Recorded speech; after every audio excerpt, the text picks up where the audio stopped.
Hey there, welcome to the Movie Review Mom YouTube channel. If you are brand new to my channel, yay, you finally found me. I've been waiting for you. And if you're a returning subscriber, yay, thank you so much for coming back. I really appreciate your support. And as you know, my goal is to give you the heads up on filmmaking quality and content so that you can decide whether or not you want to spend time or money or both watching a particular film. So today, the movie I'm reviewing is called Kingdom of the Planet of the Apes. This dramatic continuation of the very popular franchise is now playing in theaters. It's rated PG-13. It is a very long movie of 2 hours and 25 minutes long. And my overall movie review mom grade is a B+. And I'll explain why. I'll give you an overview in a nutshell. I'll offer tips for parents, themes worth talking about if you watch this with friends or family. I'll point out things I liked, things I didn't like, funny lines, interesting lines, and we'll finish up with 3 movies I highly recommend you also watch that I think you're really going to like. All right, so before we begin, I wanted to share the sponsor of today, which is National Geographic. So click on this link below, and if you're interested, if you love apes of all kinds, National Geographic has created this really cool DVD series of apes, basically. You can learn more about it when you click on that link. All right, enough of that. Let's get into the nutshell, the nitty-gritty of this video. So the movie begins with the death of Caesar. Centuries later, a young ape goes on a journey that will lead him to question everything he's been taught about the past and will make choices that define a future for apes and humans alike. So when I was a little girl, my mother dropped my sisters and me off at a movie theater to watch a movie marathon of the original Planet of the Apes franchise. We were there for hours and we loved it. That was way back when humans played the apes while wearing monkey suits, and we still really liked it. We sure have come a long way. Today's new series is unbelievable, thanks to outstanding visual effects. So watch this movie on the biggest screen that you possibly can to take it all in. It is simply beautiful to watch. The film was directed by Wes Ball, who also brought us the Maze Runner franchise, which should give you the assurance that the post-apocalyptic setting is fantastic. And so is the action. He does both of those things really well, building tension and creating worlds that don't exist. Writing credits go to Josh Friedman, Rick Jaffa, and Amanda Silver. So quick tips for parents. There is violence and there are various weapons that are used. We see ape fighting ape, ape fighting humans. We don't see humans fighting humans. I don't think I saw that. We do see some dead apes, however. There is a lot of destruction, explosions, and action sequences in a movie like this, as you would expect. Some of the themes that are illustrated very well are power, control, freedom, legend versus truth, survival, coexisting, choices, revenge, and family. So there's a long list of things that I really liked. First of all, the talented cast includes the voices of Owen Teague, Kevin Durand, Peter Macon, Lydia Peckham, Travis Jeffrey, Sarah Wiseman, and many more. Freya Allen and William H. Macy are really the only humans that we get to know well in this story. Really great performances all the way around. As I mentioned, the visual effects are just stunning and incredibly amazing. It is phenomenal how expressive the apes' faces are. The motion capture work is extremely impressive. Sometimes the body movements seemed a little bit maybe CGI, robotic or something, but sometimes it seemed like it was real people. Well, I shouldn't say that. Sometimes it seemed like it was real apes. Maybe that makes it sound better. The movie gives a very respectful nod to the previous trilogy that featured Caesar, but it offers some distance from his legend in order to begin with entirely new characters and a new storyline. And I thought that that was really smart. There is some humor, both spoken and visual, and it helps to have seen the 2017 movie War for the Planet of the Apes, where Caesar is it. But you can definitely still enjoy this without having seen it, since the events of this new movie and assumed trilogy occur hundreds of years after Caesar. The movie does a really good job exploring colonialism to some extent. For example, who really owns the world? Is it whoever stakes claim first? Is it humans? Is it animals? Can we coexist?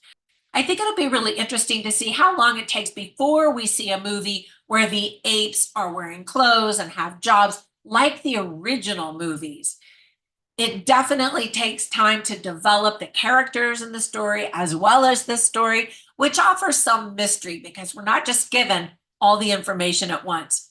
Now, with all of that praise, there were some things that I didn't like or thought could have been done better or differently. For example, the film is just really, really long. It is a serious commitment to sit down and watch this thing.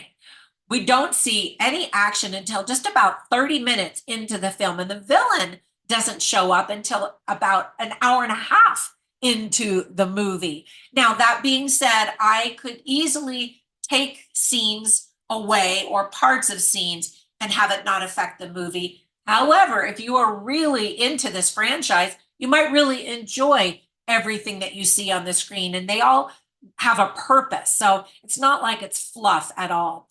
There are some plot holes and details that just don't make any sense, so try not to get too upset about that kind of stuff. My favorite character in the movie is Raka, who is so charming and smart and entertaining. And so I would have loved to have been able to spend a little bit more time with him. Maybe he'll be a returning character. I don't know. They may jump another couple of centuries in the next movie. We'll find out. But I was really glad that this character was in the movie because it really adds some fun, light whimsy to the story. Now, if you miss the genius talent that is Andy Serkis, who brought us so many of the earlier movies and Apes in the Planet of the Apes franchise, you can see his most recent work in Luther, the Fallen Son.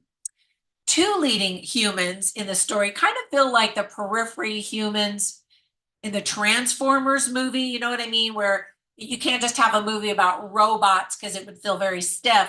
And so you have to have humans, but they don't really do that much to push the story forward. Some of the movies. Now, some of the Transformers movies did have humans that were engaging. But I think that this movie does a really good job of balancing human versus ape because it uses a lot of that human emotion. It really gets you. It's not just throw in the humans for human's sake and that kind of thing. And so I really liked that element of it. And that's a hard line to walk. Now, I always write down funny lines and interesting lines, and I have all of them on my written review at moviereviewmom.com. I'll share a funny one with you. So Raka, who is voiced by Peter Macon, is out in the middle of I don't know, the meadow or whatever, and he sees zebras, and he's with some humans, and they're looking, and he says, horses with stripes, quite striking. And it's cute because you think that, well, he's an ape, he knows everything about the animal world, but he doesn't. He does have a lot of wisdom, which he shares, but there are also things that are unknown. And so I thought that that was just a cute element. And then there were a lot of interesting lines. For example, Koro says, much to learn, much to teach. And then a cute line that's also interesting is spoken by Proximus Caesar, who's voiced beautifully by Kevin Durant. And he says, what a wonderful day. And that's both in a good way and a bad way. You'll have to watch the movie. I always have movies without spoilers, unless I tell you, close your eyes, close your ears, it's got spoilers. Another line we have heard before in previous movies, and also in this one, is Raka saying, apes, together strong. Of course, that applies to humans as well. And wouldn't that be nice if it applied to humans and nature and animal life, that we're all coexisting happily on this planet together. Raka says another line. He says, to survive, remember your strength, your compassion, your mercy.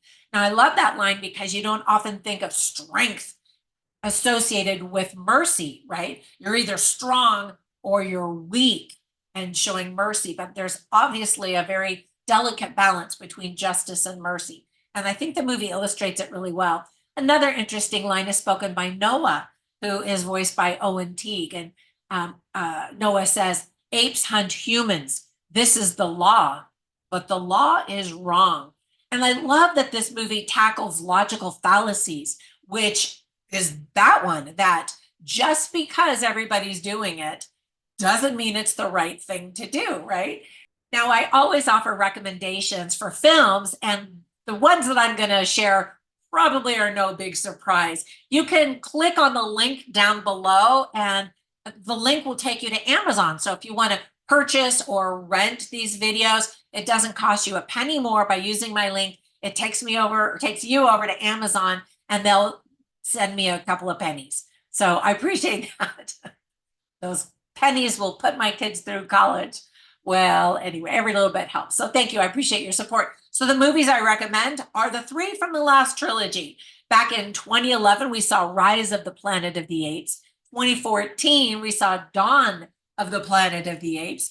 And in 2017, we finished up that series, that trilogy, that collection of stories on those main characters called War for the Planet of the Apes. Now, starting with several centuries moving into the future, we have Kingdom of the Planet of the Apes. So the next one is going to be Something of the Planet of the Apes. And for sure, there will be another one, especially because this movie is being well received.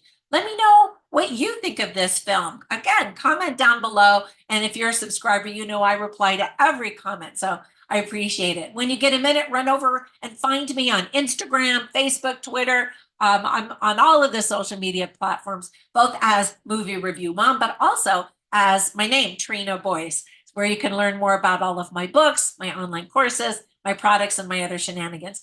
Have a fantastic day, and I will catch you in the next one. Bye for now.